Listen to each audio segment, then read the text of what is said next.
হিমন্ত বিশ্ব শৰ্মা বিশ্বকাপ কয় গোটেই পৃথিৱীক কয় গতিকে তেওঁক যদি মোক এক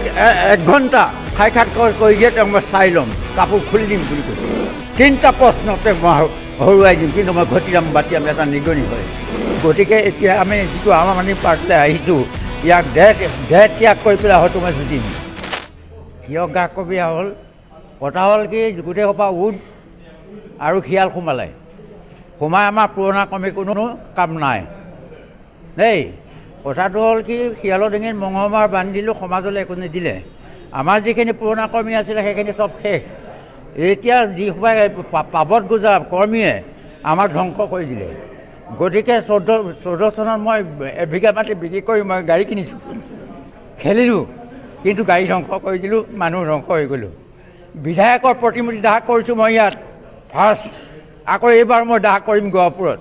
যদি মই জীয়াই থাকোঁ শৰীৰতে 1 মিনিট টকা জোচ নেৰিম মই যুঁজাৰু মানুহ হয় গতিকে এতিয়া আমি যিটো আম আদমি পাৰ্টিলৈ আহিছোঁ ইয়াক দেহ ত্যাগ কৰি পেলাই হয়তো মই যুঁজিম কাৰণ লাচিত বৰফুকনৰ নিচিনা মানুহ হয় তৰুৱাল হাতত লৈছোঁ আৰু মই কাম কৰিমেই এইটো খাটাং আৰু মানুহ এঘণ্টাৰ ভিতৰত কেনেকৈ আনিব লাগে এই কথাটো মই জানো বিজেপি যেতিয়া আহিছিলে বিশ্ব হিন্দু পৰিষদ বুলি পেলাই তেতিয়া মাত্ৰ মই অকলে আছিলোঁ তেতিয়াই জইনিং হৈছোঁ কত বছৰ হৈ গ'ল কোনেও ক'ব নোৱাৰে এই ইণ্ডাষ্ট্ৰী ইয়াত আছিলে আমাৰ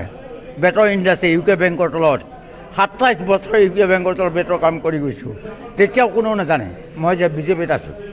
এতিয়াহে বিজেপি হৈছে আগত বিশ্ব হিন্দু পৰিষদ বুলি আহিছিলে মোক সুধিছিলে যে বিশ্ব হিন্দু পৰিষদ সেইটো কি পাৰ্টি নাজানো তহঁতে এতিয়া বিজেপি কেনেকৈ হ'ল বিজেপি ইংৰাজীত কয় বিশ্ব হিন্দু পৰিষদ অসমীয়াত কয় 82-83 মই জইনিং হৈছোঁ এতিয়া আমি ক'ব বিচাৰোঁ এইটোৱে যে আমি ইমান জেদিল হৈ আছোঁ হিমন্ত বিশ্ব শৰ্মা বিশ্বকাপ কয় গোটেই পৃথিৱীক কয় গতিকে তেওঁক যদি মোক এক ঘণ্টা সাক্ষাৎকাৰ কৰি দিয়ে তেওঁক মই চাই ল'ম কাপোৰ খুলি দিম বুলি কৈছোঁ তিনিটা প্ৰশ্নতে মই হৰুৱাই দিম কিন্তু মই ঘটিয়াম বাতিয়াম এটা নিগনি হয়